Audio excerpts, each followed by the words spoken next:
Although Africa contributes only 3% to global carbon emission, it is the most hit by the effects of climate change, which costs the continent $15 billion every year and could rise to $40 billion by 2040.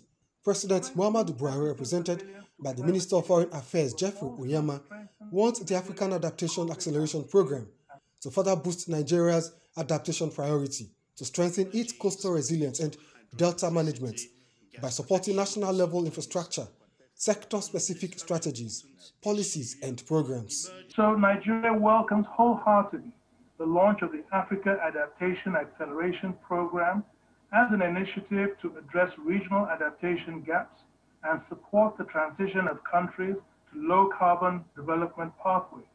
Being one of the most vulnerable nations, Nigeria will not hesitate to leverage on this program to forestall the exacerbating impact of climate change.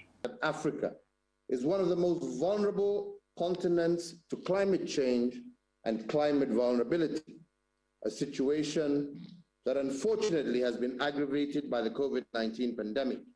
We cannot wait until this silent crisis reaches pandemic levels before we act.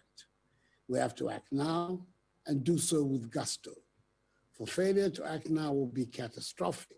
On its part, the African Development Bank, convener of the Virtual Leaders Dialogue on Africa COVID Climate Emergency, is already making progress on climate adaptation financing, but insists that developed countries must fulfill promises made to developing nations to help them consolidate on their adaptation programs. It is time for developed countries to meet their promise of providing $100 billion annually for climate finance.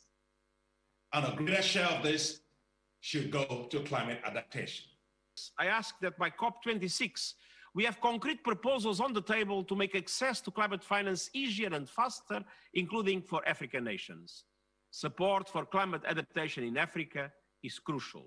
Investment and trade in key environmental goods and services can make climate adaptation much more affordable for Africa.